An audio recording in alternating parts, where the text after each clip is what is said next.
Ellis, got yourself into a match today and real tight battle. Talk how it went for you. I mean, just like all the other matches, grind on my feet, pummeling, fighting, pushing, trying to push the pace, get the first passivity call, and then, you know, parterre from there.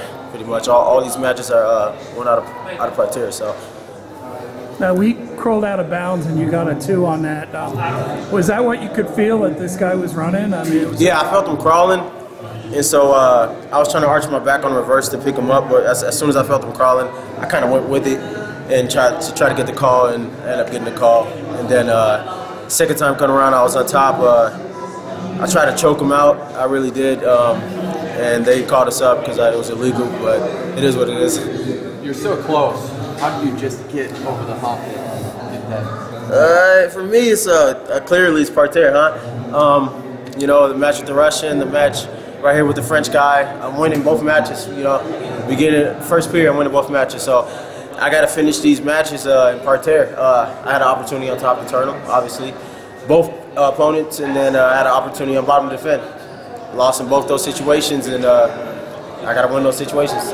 Greco wrestling is neck, you know, it's toe to toe, it's close every single time with the top guys, you know.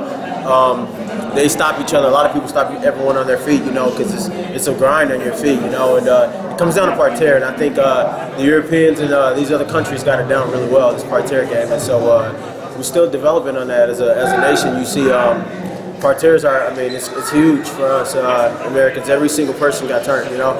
If we can get those extra points in parterre, we definitely can win, come out on top in most of these matches. Ellis, you were healthy this year, right? You got a chance to show the kind of wrestler you can be. How important is that going to be for the rest of the Olympic quad? I mean, coming into this event sharp like you were this year. It's really important. You know, you always want to have a positive mindset, and I think that being healthy, first and foremost, it helps you out mentally a lot. You know, when you know that your body's good, it's 100%. You know, you can push and go toe to toe with anybody. That's going to give you a big boost mentally, and that definitely helps you out, especially coming to a big competition like this.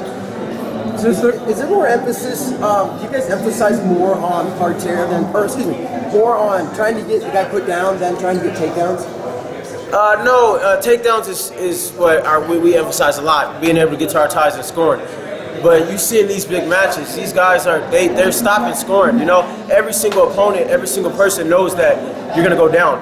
All the Russians, all these guys know that they're going to eventually get a chance on top, and you're going to get a chance on top. Our coach, we're emphasizing scoring, you know, and they're probably emphasizing parterre, most likely. Because you see these Russians and these other opponents, they score if they can score, but for the most part, they're shutting a lot of people down, and they're getting these calls. Like you see, you know, Kapashi and Stabler, you know, Stabler's going as hard as he can, but he knows when he gets on top, he's going to get his lift, right? And outside of that, he pushes on his feet, and he tries to get that arm drag if he can. But Kapashi did nothing at all, got his chance on top, and went on bottom, you know, and hoped to win with that. And Stabler came out, you know, wrestling hard, but the Russian I wrestled, you know, nothing on the feet. He has a good underhook, really good underhook. He wasn't able to score that. I was trying to push the pace and get him tired, but he turned me in parterre, and I didn't turn him in parterre. And you know, emphasizing scoring your feet is good. It's always good. If you can score your feet, that adds and that takes out of the parterre game. But for the most part, like, you have to have a good turn. You know, you can end the match right there.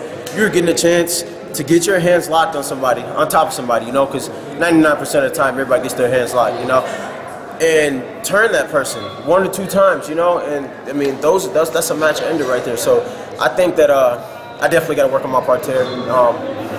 I used to be a gut wrench guy, you know. I used to have a nasty gut wrench, but I've been training on my feet a lot, working on pushing the pace and stuff like that. But I got to get back to, I know that I can go on my feet with anybody, so I got to figure out what I can do on parterre, what I can do on top, and work on my defense, obviously, and show it out there. How was training camp? Training camp was well.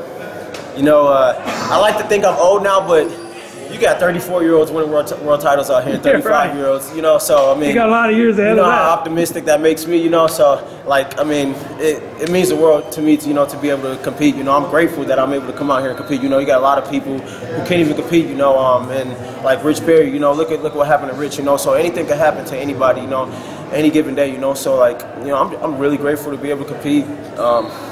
I got, you know, a wife and 2 daughters, so, I mean, I know it's tough, you know, wrestling is tough. It's a hard sport, and so, you know, I just take it. I try to learn from it, and if God made everything only about wins and losses, then I'll be learning. I wouldn't be learning, you know, the character, characteristics that comes with it, you know, as you know, having my character grow, you know, teaching my family and other young wrestlers and other people like about the journey, and that it's a lot to it, you know. It's not just winning and losing all the time, but at the same time, it sucks to lose. I mean, it sucks, it hurts. So I just got to figure that out. And training camp was awesome. It was great. I mean, we got out here. I missed I missed one training camp in Germany. I didn't get a chance to go out there and wrestle with those guys, but here it was pretty long. It was a month long, but I mean, we got a chance to work with all these guys, you know, and I think that that helps out a lot. You know, we don't get that feel, you know, and it's clear that these guys are crushing us in parterre. So I think that we definitely need to get over and do these training camps and emphasize our parterre game a lot, and work with these guys as much as we possibly can. And I think that for the most part, it was playing out well. I mean, I really take my career in my own hands and my responsibility. You know, everything and anything that I do is you know, based on me, what I do, you know, what I put into my body, how I treat myself, you know, how much sleep I get, my work ethic, and all of that, you know. And there's nothing to say. I mean, it's not, you see the freestylers. I mean, they're competing, they're kicking butt, you know, they're killing. And I don't think we're any different than those guys, you know. All of us wrestle folk style as kids, you know. All of us wrestle as kids, you know. And these guys, they don't train any harder than us. That doesn't mean they train harder than us, you know. That doesn't mean that that the Greco guys are just all, you know, horrible wrestlers. They don't work hard or anything like that. We all train hard. We just different paths, you know. And that's the fact of the matter. And we just got to figure it out. Greco has to figure it out. People recognize you from Black Squirrel when they come up here? Yeah, a lot of people do actually. I got a bunch of kids come up to me all the time, ask for autographs and stuff like that. So, I mean, losing, you know, for the past couple years, it hurts, but I mean, it's good to, you know, feel good. You have to feel good about myself, you know that people notice me and still like me as an athlete. So. Well, yeah, hey Ellis, good performance, man. Thank you. You like this weight class, by the way? I love it. I think that the new rules next year, you know, scratch weight both times help me out even more, and we'll see where it goes from there. Excellent. Thanks, Ellis. Yep, thank you.